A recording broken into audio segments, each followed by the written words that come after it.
Vamos receber a palavra. 1, 2, 3. Preparado, ó Deus.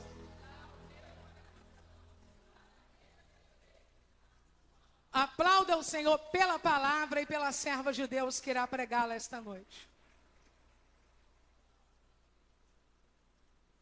Glória a Deus. A paz do Senhor, igreja. Que alegria estar aqui neste domingo. Se você está alegre junto comigo, diga glória a Deus.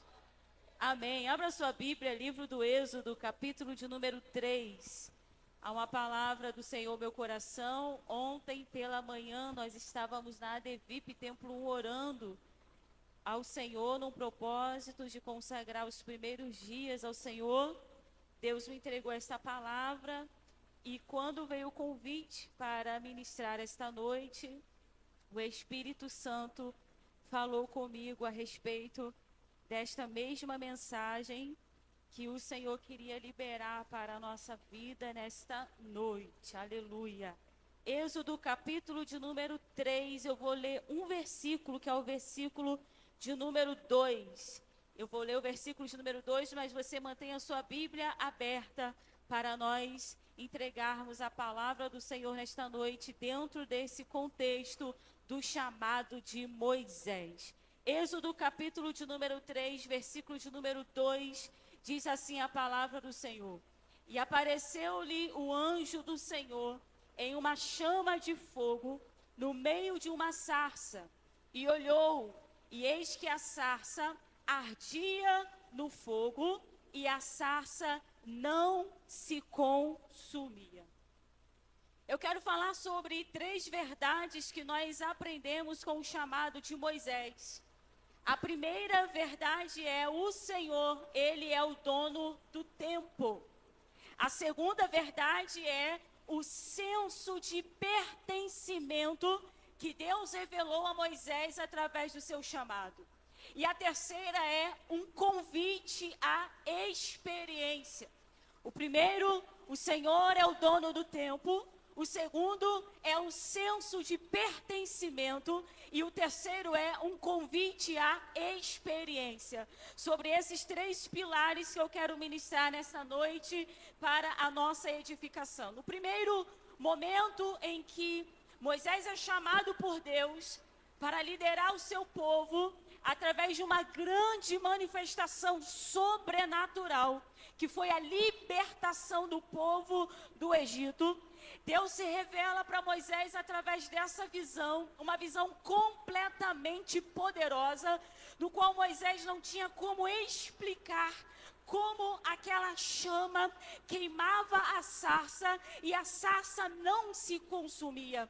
Dentro do primeiro parâmetro que eu quero ministrar nessa noite sobre o Senhor é o dono do tempo, e a palavra tempo tem um significado que é a duração das coisas que cria em nós a ideia de presente, passado e futuro.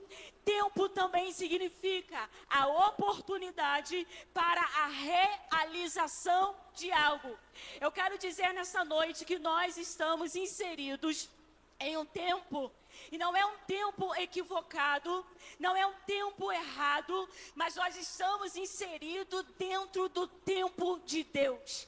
Ainda que algumas coisas em 2024 tenham acontecido com você em que você não entendeu muito, ainda que algumas experiências vividas nos últimos 5 anos não tenha feito muita conexão com aquilo que você esperava viver, mas eu quero te dizer que você está dentro de um tempo, de uma oportunidade para a realização de algo especial. Dentro dessa primeira perspectiva do tempo sobre o chamado de Moisés, eu quero te dizer que o tempo de Deus na vida de Moisés não começa em Êxodo capítulo de número 3. O tempo de Deus na vida de Moisés também não vai acontecer quando a chama ela é acesa na sarça. O tempo de Deus na vida de Moisés não vai acontecer dentro dessa perspectiva sobrenatural e espiritual, mas o tempo de Deus na vida de Moisés começou antes mesmo do seu nascimento.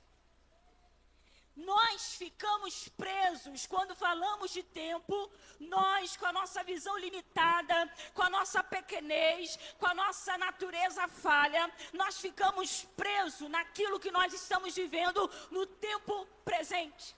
Então a gente acha que não estamos vivendo um tempo favorável só porque o que estamos vivendo no tempo presente não é algo que nós queríamos viver. Aí a gente fica preso àquilo que nós estamos olhando. Nós ficamos presos naquilo que estamos vivendo. Mas o Senhor vai anunciar um tempo a Moisés, que era um tempo de libertação dos hebreus do Egito. Porém, Moisés já havia sido escolhido mesmo antes daquela sarça pegar fogo. Moisés havia escolhido mesmo antes daquela visão sobrenatural. Por quê? Porque o tempo de Deus não é como o nosso tempo. O tempo nosso, humanamente falando, é concreto. Mas o tempo de Deus é eterno. Desde o nascimento de Moisés até aquela presente data, Moisés estava inserido na cronologia de Deus. Aleluia. Ele estava inserido no tempo de Deus. A confirmar essa grande verdade, vamos refletir sobre o que estava acontecendo quando os pais de Moisés se casaram. Quando os pais de Moisés se casaram, não estava acontecendo uma grande promoção no buffet de casamento. Quando os pais de Moisés se casaram, não estava acontecendo um grande avivamento espiritual no povo de Deus dentro do Egito. Quando os pais de Moisés se casaram, havia uma grande sombra de ameaça. Faraó queria matar todas as crianças do gênero masculino. Faraó já tinha planejado: vou colocar parteiras para matar todos os meninos que nascerem do povo hebreu. A intenção de Faraó havia falhado. Aí Faraó vai tramar um outro plano, dizendo: todos os filhos que nascerem do sexo masculino, vocês vão lançar no rio, mas aquelas filhas do sexo feminino pode preservar com vida. Foi dentro desse cenário que os pais de Moisés se casaram. Então Moisés já estava na cronologia de Deus, antes mesmo dele nascer. E a Bíblia diz que a mãe vai conceber, vai nascer Moisés, vai esconder o menino por 3 meses. 3 meses vivendo debaixo de livramento de Deus. Isso é ou não é? Está inserido no tempo de Deus. Depois dos 3 meses, a mãe vai entender: não posso mais esconder essa criança. Vou colocar à beira do rio. Ela vai preparar o cesto, vai colocar à beira do rio. Deus vai levantar sua irmã chamada Miriam. Com a frieza que essa moça tem, ela fica parada de longe observando o que vai acontecer com Moisés. Moisés não será levado pelo rio, Moisés não será levado pela correnteza. Moisés vai estar no lugar certo. Uma pessoa certa vai encontrar aquele cesto, porque Moisés estava inserido na cronologia de Deus. Aí eu vim te entregar uma palavra neste domingo. Sabe por que você ainda está vivo? Porque você está dentro da cronologia de Deus. Sabe por que o mal não levou a sua saúde mental embora? Porque você está inserido na cronologia de Deus. Talvez não aconteceu o que você esperava, mas está acontecendo aquilo que Deus tem reservado para você. O cesto será encontrado. Para Moisés não tem nenhum sentido uma criança que foi deixada à beira do rio. Talvez para sua mãe também não teria sentido. Como eu vou abandonar a criança lá sem saber o que vai acontecer? Mas no reino do Espírito já havia tudo se encaixado, porque nós transitamos, irmãos, não é só nesse tempo presente que estamos vivendo, mas nós transitamos no reino espiritual. Moisés estava dentro daquele cesto e de repente, encontrado, foi levado a filha de Faraó, o homem que queria acabar com todos os meninos dos hebreus. Agora a filha vai encontrar o cesto, vai se apresentar à irmã do menino e vai dizer assim: a senhora quer que eu chame uma das amas das hebreias, que crie um menino para ti.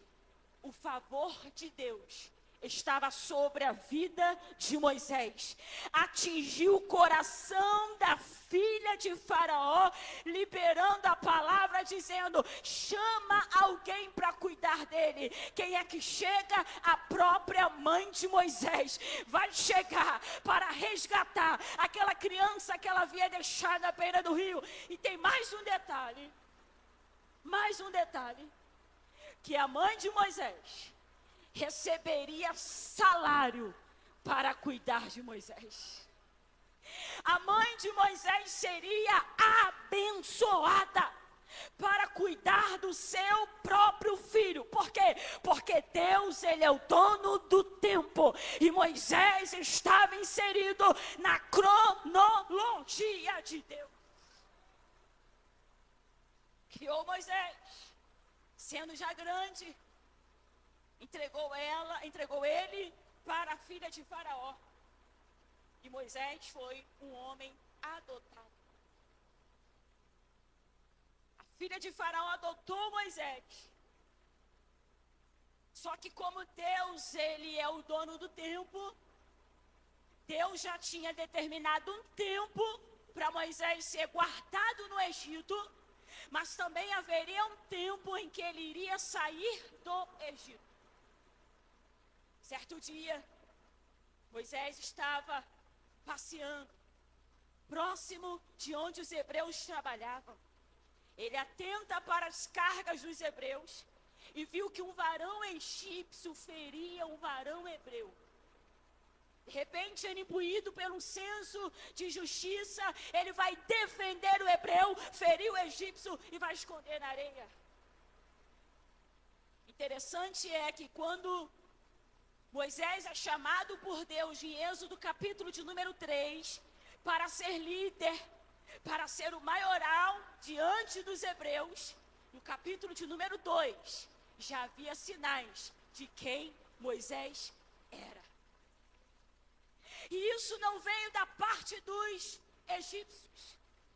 Esse reconhecimento veio, normalmente falando, esse reconhecimento veio de seus próprios irmãos, seu próprio povo. Porque quando ele mata o egípcio, ele enterra. Aí a Bíblia diz que no dia seguinte, ele vai ver 2 varões hebreus brigando. E aí ele vai perguntar: por que vocês estão ferindo um ao outro? E eles vão ficar tão enfurecidos com Moisés, porque Moisés estava se intrometendo na briga deles. E eles vão perguntar: quem te tem posto por maioral e juiz sobre nós? Eles não sabiam. Mas Deus já havia colocado Moisés como maioral sobre eles. Moisés também não sabia. Mas Deus já havia levantado Moisés como líder. Sabe o que está acontecendo aqui? O que estava escondido dentro do tempo de Deus. Moisés não tinha tido conhecimento. Moisés não sabia. Mas Deus já estava liberando sinais. Moisés, tu vai ser maioral desse povo. Moisés ainda não sabia. Mas o que estava dentro de Moisés, esse sentimento de justiça, já apontava o caminho profético que Deus estava estabelecendo sobre ele. Aí eu vim te perguntar: você está atento aos sinais de Deus? Aquilo que Deus tem incomodado no teu coração normalmente tem a ver com o teu chamado. O que te angustia na alma normalmente tem a ver com aquilo que Deus te chamou para fazer. Moisés, dentro do plano de Deus, dentro da cronologia de Deus, já havia sido escolhido para ser maioral, para ser juiz daquele povo, para ser libertador daquele povo. Por que não fluiu naquela hora? Porque não era o tempo de Deus. Só que não ser o tempo de Deus não significa que nunca vai ser. Vai ser, só não é agora. E tem gente que estraga tudo, porque não entende que o agora não é um fator determinante para o teu futuro. Não é agora, mas o teu futuro já está reservado para você viver. Não aconteceu em 2024, mas não significa que não é para você. Então não desista daquilo que Deus colocou em teu coração há 10 anos atrás, 15 anos atrás. E você pensa, mas eu pensei que seria isso, mas eu ainda não fui. Não foi porque não chegou o teu tempo, mas o tempo de Deus já tem chamada preparada, já tem destino pronto, caminho reservado, porque no tempo de Deus isso tudo já aconteceu. Aleluia. Moisés não é para liderar agora. Há um tempo. Há um tempo. Porque não está acontecendo agora, não significa que não é para você. E quantas das vezes queremos desistir só porque não estamos vendo agora. E Deus está dizendo, projetando 2025, não desista, porque você não está vendo o agora acontecendo, mas a essência já está reservada dentro de você. Não é para agora, mas é para você. Não é para hoje, mas é para você. Então se comporte como quem já está vendo o futuro profético que Deus está liberando. Se comporte como quem está vendo o futuro que você está esperando. Aleluia. Moisés foge com medo, porque ele pensa, se os hebreus estão falando isso, provavelmente já chegou no ouvido de Faraó, e eu não quero estar aqui para enfrentar essa guerra, eu preciso fugir, e nessa fuga de Moisés, ele vai parar em Midian. Só que o Deus que governa o tempo, também vai governar a estadia de Moisés em Midian. Porque em Midian já tem um casamento reservado para ele, em Midian já tem um trabalho para ele, em Midian já tem provisão para ele. E se porventura alguém queria lançar no rosto de Moisés, tá vendo? Ele achava que seria maioral sobre nós. E onde ele está? Ninguém sabe. Talvez um burburinho dentro do Egito pensasse, aquele Moisés que pensava que era alguma coisa sobre nós, onde ele está? Fugido. Talvez para Moisés fosse impossível retornar ao Egito. Talvez para Moisés o que poderia se aproximar de uma convivência com a sua cultura hebreia, de uma convivência com a sua família, de uma convivência com os seus irmãos, talvez o que estava meio complicado por causa da ameaça da escravidão, agora ficou pior, porque ele está fugido em Midian. Em um tempo em que não existia nenhum outro meio de comunicação, a não ser pessoalmente. Talvez Moisés pensasse, agora o que estava difícil ficou impossível. O que estava desafiador ficou ainda mais. Porque eu estou em terra distante. Só que dentro do nosso tempo, e eu disse que tempo significa duração das coisas, que cria em nós a ideia de presente, passado e futuro. Dentro deste tempo humano, para Moisés, era impossível ele ser alguma coisa. Mas no tempo de Deus, o período de vivência em Midian estava exatamente ligado ao que Moisés viveria posteriormente. Coisas que para nós não fazem nenhum sentido. Às vezes a gente pensa, meu Deus, por que eu estou passando por isso? Para que eu estou passando por essa prova? Por que desse deserto? Por que desse mal? Você não sabe no tempo presente, mas combina com aquilo que você vai viver no futuro. Não tem nenhuma explicação adequada, e Jó que diria, por que eu estou vivendo? Por que esse mal me sobreveio? Ele não sabia, mas tudo estava em conexão com aquilo que Deus iria fazer. Gênesis capítulo de número 18. Pela segunda vez, Deus vai se apresentar a Abraão de uma forma bem concisa para dizer, Abraão, o meu concerto com você ainda está de pé. Estabelecerei com Isaac o qual Sara te dará neste tempo determinado no ano seguinte, Moisés. Ismael já havia nascido. Ismael já estava no período da adolescência, com seus 13 anos de idade. E Abraão disse: Senhor, que Ismael viva para que tudo isso se cumpra. Aí Deus dizendo: Abraão, não é com Ismael, é com Isaac, Abraão. Você já tem 100 anos, Sara também já está idosa, e aí o Senhor brada com uma palavra dizendo: para que rir, Sara? Para que rir você, Abraão? Versículo 14 do capítulo 18: haveria coisa alguma difícil ao Senhor, Abraão? Para de querer colocar Ismael no meio, pensando que o meu poder se limita em Ismael, porque eu sou o Deus do impossível. Eu abro porta que você nem imagina. Eu abençoo de um jeito que você nunca esperou. Eu te levanto com mão forte, Abraão. E é com Isaac. A palavra que eu dei ainda está de pé, Abraão. Mas Sara já passou da sua idade fértil, de ter uma possibilidade de voltar à fertilidade, Abraão. Mas a minha palavra permanece de pé. Mas eu já estou idoso, Senhor. Mas a minha palavra ainda permanece de pé. Mas já estou no ano de 2025, mas a minha palavra ainda permanece de pé. Ah, mas ninguém me conhece, mas a minha palavra ainda permanece de pé. Quem tem uma palavra tem tudo o que precisa. Quem tem uma palavra já tem tudo o que precisa.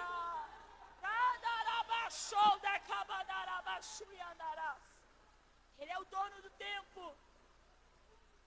Só que a gente tem que suportar a pressão de que o nosso tempo não é o tempo dele. Quando Deus se apresenta para Moisés, Deus revela para ele: Moisés, chegou o tempo do meu povo sair do Egito. Com essa verdade, nós entramos na segunda lacuna que eu disse sobre o senso de pertencimento. Porque Deus se apresenta para Moisés dizendo: Moisés, eu sou o Deus desse povo. Eu sou o Deus de teu pai, o Deus de Abraão, o Deus de Isaac e o Deus de Jacó. Sabe o que é isso? Senso de pertencimento. O que significa pertencimento? A sensação de fazer parte. E a psicologia ensina que não se sentir parte pode ter efeitos negativos na saúde física e na saúde mental. É por isso que dentro de uma realidade espiritual, você pode ter sido abandonado pelo seu pai, você pode ter sido abandonado pela sua mãe, você pode ter sido rejeitado por alguém da sua família, mas em Deus, o senso de pertencimento é curado e você se sente pertencente. Porque Deus viu que é importante para o homem se sentir pertencente. Ele está dizendo: Moisés, esse povo aí, Moisés, tem dono. Eu ouvi a aflição do meu povo. Esse povo que está no Egito, esses mais de 400 anos de vivência dentro de um cativeiro involuntário. Não começou agora, Moisés. Não começou com esse período, não começou com Jacó e 70 pessoas de sua família entrando no Egito para salvar a sua alma. Não, Moisés, começou muito antes, Moisés. Começou com Abraão, quando eu prometi que dele faria uma grande nação. Quando nos sentimos pertencentes, há, do verbo haver, há pelo menos 3 mudanças que nós sentimos quando entendemos que somos pertencentes. Primeiro, a sensação de conforto. Porque quando alguém quer te fazer entender que você não é pertencente ao ambiente, a primeira coisa que ela quer fazer você se sentir desconfortável. Mas quando você se sente pertencente, a primeira sensação que é restaurada a identidade de uma pessoa é a sensação de conforto. Foi assim quando Deus mandou chamar Mefibosete para apresentar para ele um grande banquete. Qual é a primeira sensação que ele sente? À mesa, uma sensação de desconforto. Desconforto com aquele convite, desconforto com aquela honra, desconforto com aquilo que ele estava vivendo. Mas quando ele entende que ele era pertencente, por causa de um pacto, de uma aliança que Davi havia feito com Jonatas, ele sente uma sensação de conforto. Qual é a segunda mudança que nós sentimos quando temos o senso de pertencimento restaurado? Segurança. Segurança. Terceiro, confiança. Confiança. Quer ver um profissional confiante quando ele está no ambiente que costumeiramente ele trabalha com o seu material. Quer colocar uma cozinheira bem confiante? Coloca ela para trabalhar na cozinha em que ela faz a comida de sempre. Ela vai se sentir mais confiante. Quer colocar, de repente, uma empresária para trabalhar que seja no ramo em que ela tem experiência, porque ela está confiante. Deus veio para restaurar o senso de pertencimento daquele povo. E se você no ano passado passou por alguma experiência que você não se sentiu pertencente, eu tenho uma palavra de Deus para te entregar. Porque o Senhor restaura hoje todo o senso de pertencimento. Talvez você não se encaixou em nenhuma área de trabalho. Pode ser aqui na igreja, pode ser na empresa que você trabalha, pode ser na sua vida secular, pode ser no curso que você vai fazer. Mas Deus te faz pertencente quando Ele tem um propósito de Deus na sua vida. E o nosso maior senso de pertencimento começa com o reino espiritual. Efésios capítulo de número 2, versículo de número 13, a Bíblia diz: agora, porém, vocês pertencem a Cristo Jesus. Ainda que antigamente estivesse muito longe de Deus, agora foram trazidos para muito perto dEle, por causa daquilo que Jesus Cristo fez por vocês, com seu sangue. Pelo sangue de Jesus, você é pertencente ao reino, e esse reino está sobre todo o reino deste mundo. Por isso, pisa firme naquela faculdade, pisa firme naquele curso, pisa firme na sala de aula. Por quê? Porque você faz parte de um reino que não tem fim. Inabalável. Pertencente. Quando você se sente pertencente, ainda que você esteja em um ambiente desconexo com quem você é, você tem uma sensação de conforto, segurança, confiança. Romanos capítulo 14, versículo de número 8. Paulo, escrevendo aos Romanos, disse: se vivemos é para honrar ao Senhor, e se morremos é para honrar o Senhor. Portanto, quer vivamos, quer morramos, pertencemos ao Senhor. Aleluia. Pertencente. Moisés, esse é o meu povo. O povo de Israel escolhido por Deus. Deus mesmo disse: é o meu primogênito. Meu povo. Pertencimento.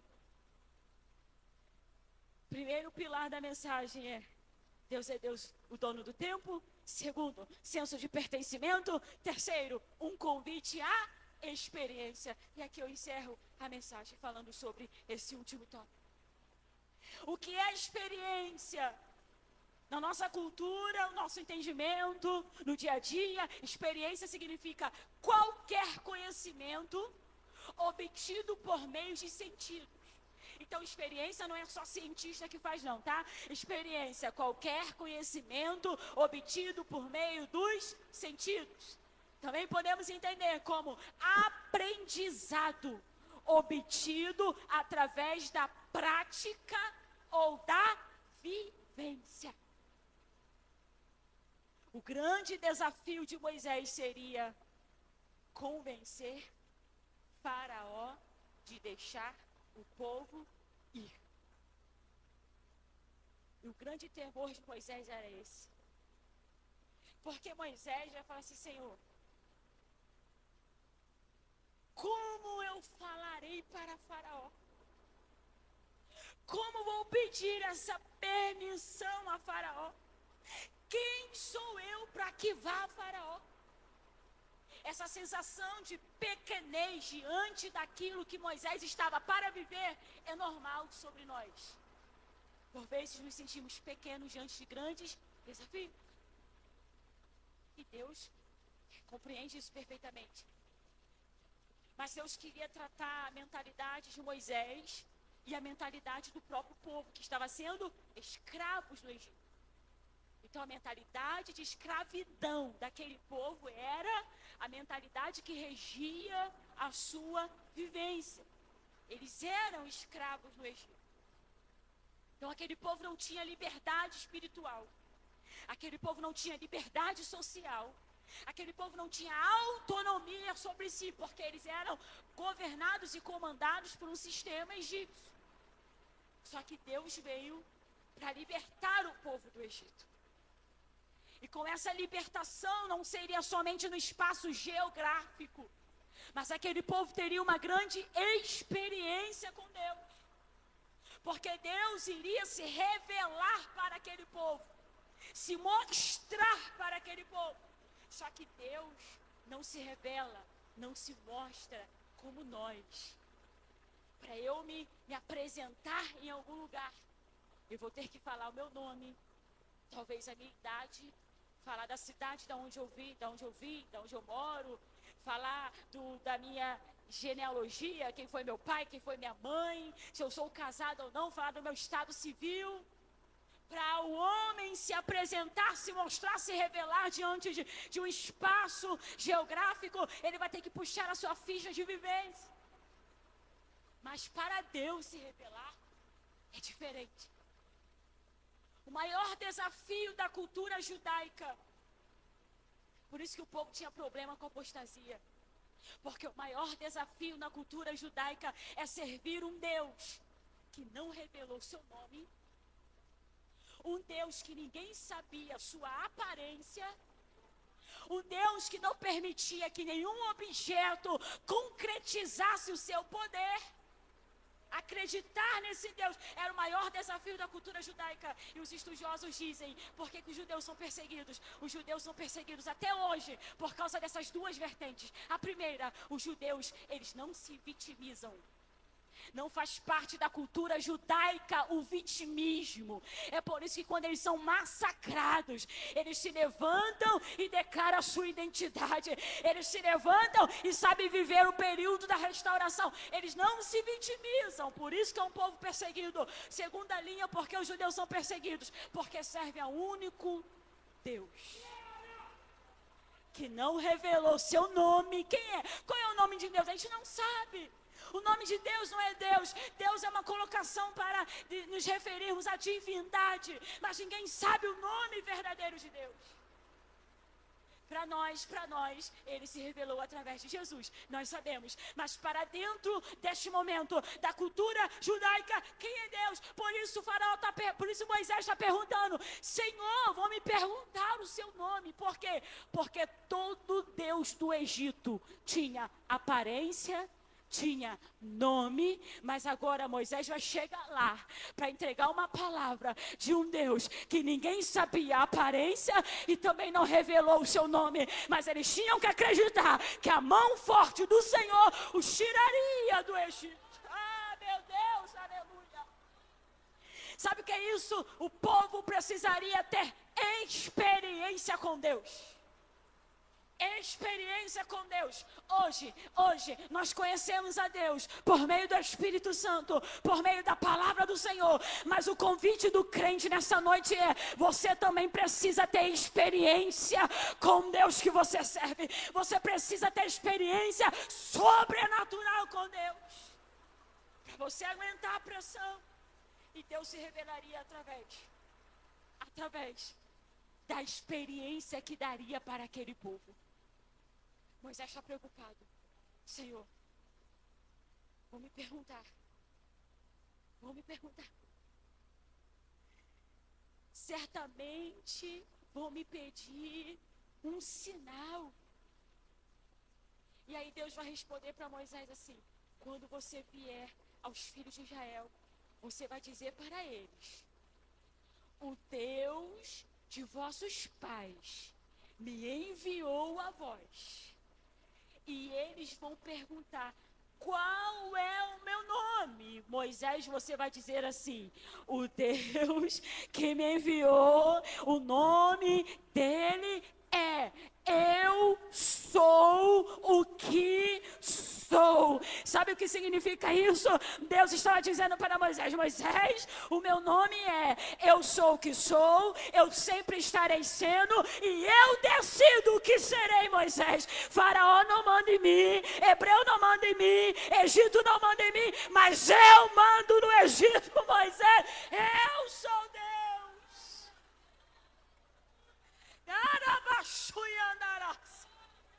Porque Deus estava entregando essa senha para Moisés, porque Deus iria se revelar para o seu povo de acordo com a necessidade dele. Tá com fome? Eu sou o pão que vai descer do céu para te alimentar. Tá com sede? Eu sou a água que jorrará da rocha. Tá com frio?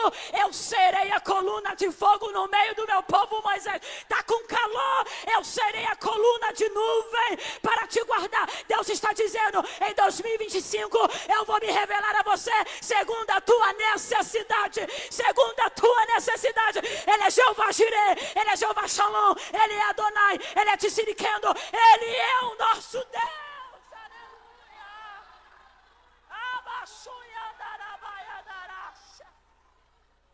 Quem é como o nosso Deus? Quem é como o nosso Deus? Quem é como o nosso Deus? Não tem, não tem. E Satanás quer oprimir muito crente para aceitar uma realidade que está diante dele, como se Deus não pudesse mudar a realidade. Como se Deus não pudesse se manifestar. Há uma sombra sobre nós, para que a nossa fé seja abafada.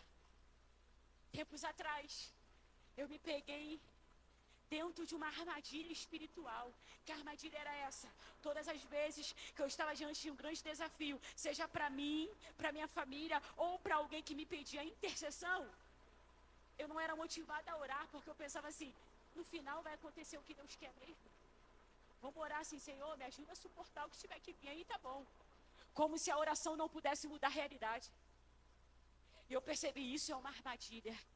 E por que eu tinha aquele senso? Por causa do trauma que eu tinha vivido há anos atrás, quando eu orei para Jesus ressuscitar minha mãe. Jesus não fez nada. Quando eu orei para o Senhor guardar a minha casa e de repente eu sofri um aborto espontâneo. Quando eu orei para o Senhor curar minha irmã, mas minha irmã não foi curada, passou pelo processo inteiro de tratamento. Aí eu pensava: não, no final vai acontecer o que tiver que acontecer. Só que Deus muda decretos. Deus muda a realidade. Deus fecha o buraco que o inimigo quer cavar. Deus altera diagnóstico da medicina. Ele altera. E se você ficar impactado dizendo: eu não vou abrir a boca para orar, mas que seja feita a vontade de Deus, não. Entra para o secreto, para a batalha da oração, porque Deus altera realidade. E vai alterar a realidade de muita gente nesse ano. Vai alterar a realidade de muita gente nesse ano de 2025. Vai alterar a realidade, porque Ele é Deus. Natal agora, Natal. Nós estávamos em viagem família, primeira vez que eu fui viajar com a minha família. Natal. E a gente, num momento agradável, em um momento muito feliz, mas uma amiga nossa internada no hospital. Apêndice se rompeu. Estava no UPA, negligenciaram o atendimento, fizeram o exame, constou o rompimento da apêndice, mas 4 dias depois que foi operar. Quando o médico operou, nem ele entendeu porque demorou tanto para alguém socorrer aquela vida. Quando o médico abriu, tudo comprometido, órgãos comprometidos, teve que lavar tudo, levou ponto no intestino grosso, e agora infecção generalizada. E a gente pensou: agora já era. Infecção. Acabou. Por causa de uma negligência médica, acabou. Aí aquela sombra de ameaça. Vai orar ou só vai esperar? Vai orar? Porque fé, irmão, não é só fé para suportar o que pior pode acontecer, não. Mas fé para declarar no mundo do espírito, repreendendo o espírito de morte. E aí a gente começou a orar. Repreendemos o espírito de morte, Senhor. Coloca a igreja para orar. Coloca a igreja dela para orar. Coloca os amigos para orarem. Os médicos disseram, ó, vão aumentar a dose do antibiótico. Mas está difícil. Imobiliza na maca, não tem como. 2 dias depois, saiu da semi-UTI, saiu da semi-intensiva. Foi para o quarto de acompanhamento, dia 2 de janeiro, tá de alta, vai para casa. Por quê? Porque a igreja tem a senha que altera a realidade. Não é porque você chorou que você não pode clamar, Senhor muda, Senhor muda. Não é porque um dia não foi a vontade dele que nunca vai ser a vontade dele. Você tem que se levantar com autoridade. Tem que se levantar com autoridade. E eu encerro agora, falando exatamente sobre isso. Quem é o nosso Deus? Ele fez questão de se revelar para o seu povo, de acordo com a sua necessidade. As 10 pragas no Egito eram a mão de Deus se revelando. Se queriam saber quem era o Deus dos hebreus, pararam só conhecendo a mão dele. Deixa o povo ir embora, pelo amor de Deus. Quem é o nosso Deus? Eu sou o que sou. Eu sempre estarei sendo e eu decido o que serei. Deus se revela segundo o seu caráter. Então, quando o salmista diz lá no Salmo 124, verso de número 8, dizendo assim, o nosso socorro está no nome do Senhor, que fez o céu e a terra. Esse nome que o salmista invoca no Salmo de número 124, esse nome fala exatamente sobre isso, sobre esse caráter revelado de Deus ao seu povo. Então o socorro dele está no caráter revelado de Deus. Essa parte intensiva da cultura judaica que para nós é um leque muito mais aberto, porque Deus se revela através de seu Filho Jesus. Mas esse leque revelado à cultura judaica da época era a chave da fé daquele povo.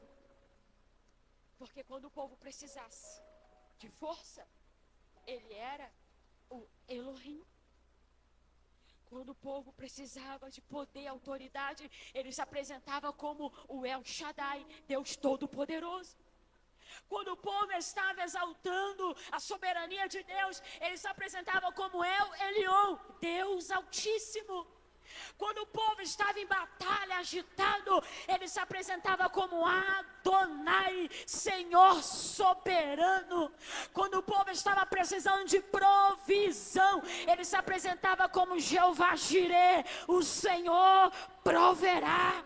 Quando o povo saía de uma guerra, de uma batalha como vencedor, ele estendia a mão dizendo, ele é o nosso El Nissi, o Senhor é a nossa bandeira.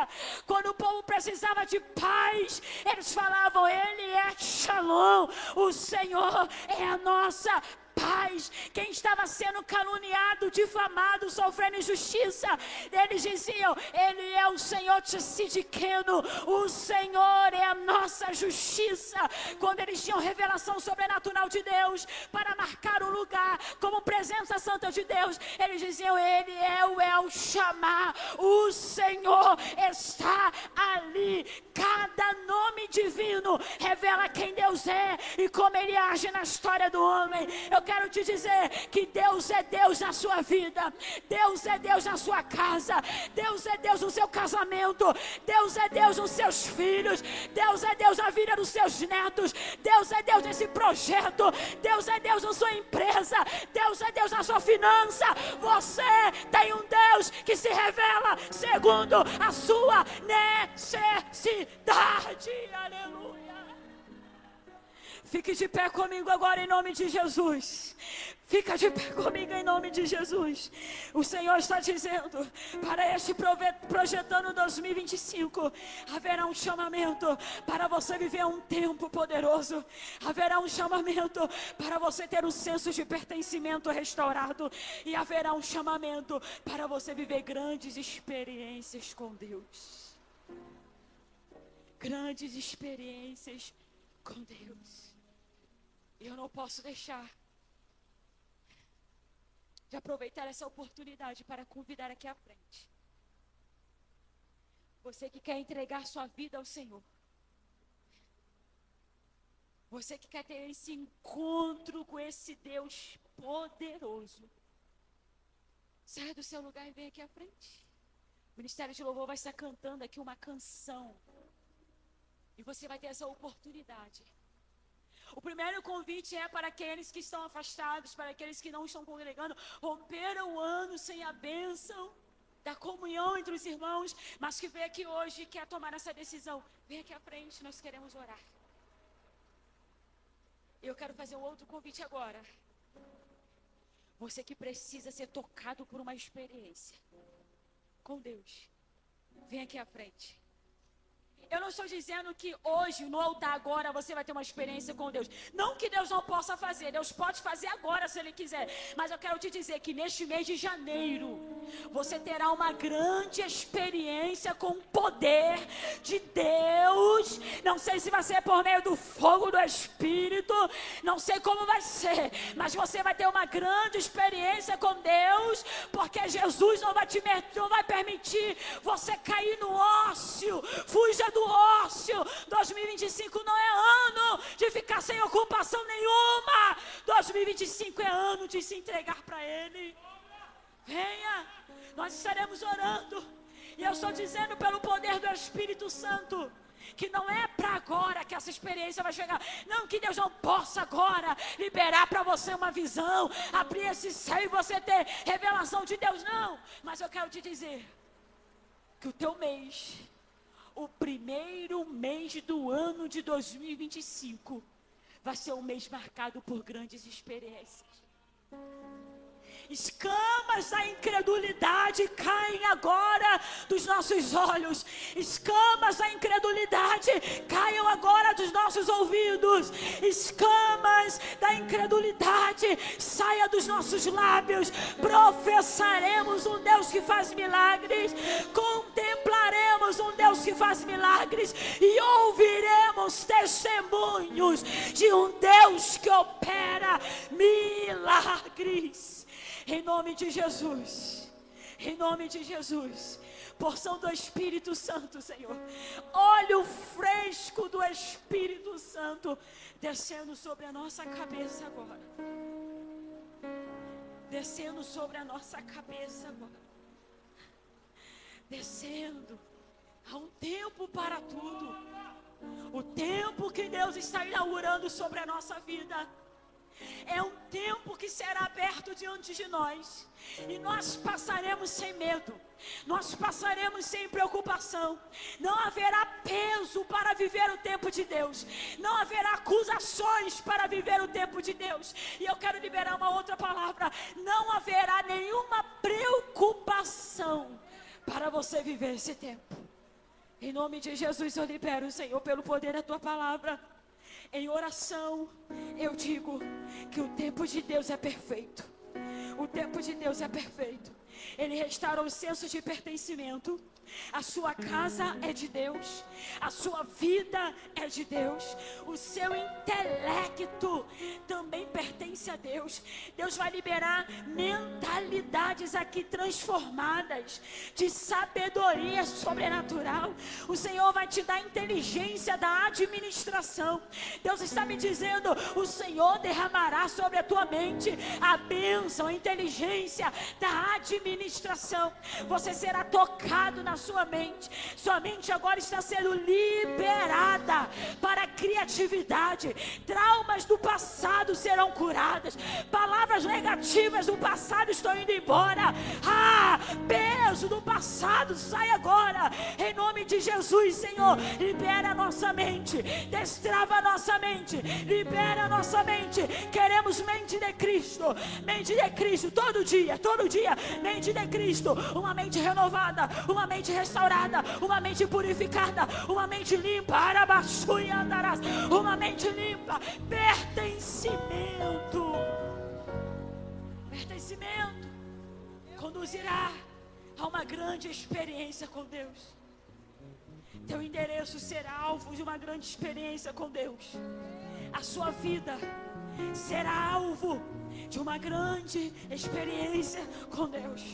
Não ficaremos no nível 1, avançaremos no nível da nossa intimidade. Com isso eu estou dizendo que cansaços físicos estão sendo repreendidos agora em nome de Jesus. Porque tem coisa que você até quer fazer, até planeja fazer, mas o teu corpo físico te impede. Mas agora, Senhor, libera na saúde física, um novo movimento. Libera na saúde física um novo movimento, em nome de Jesus. Receba saúde no teu corpo, receba saúde no teu corpo, receba saúde no teu corpo. Há uma palavra sendo liberada aqui. Receba saúde no teu corpo, porque o teu corpo vai acompanhar o movimento do Espírito. O teu corpo vai acompanhar, eu recebo isso para mim. O teu corpo vai acompanhar o movimento do Espírito, em nome de Jesus. Em nome de Jesus. Em nome de Jesus. Em nome de Jesus.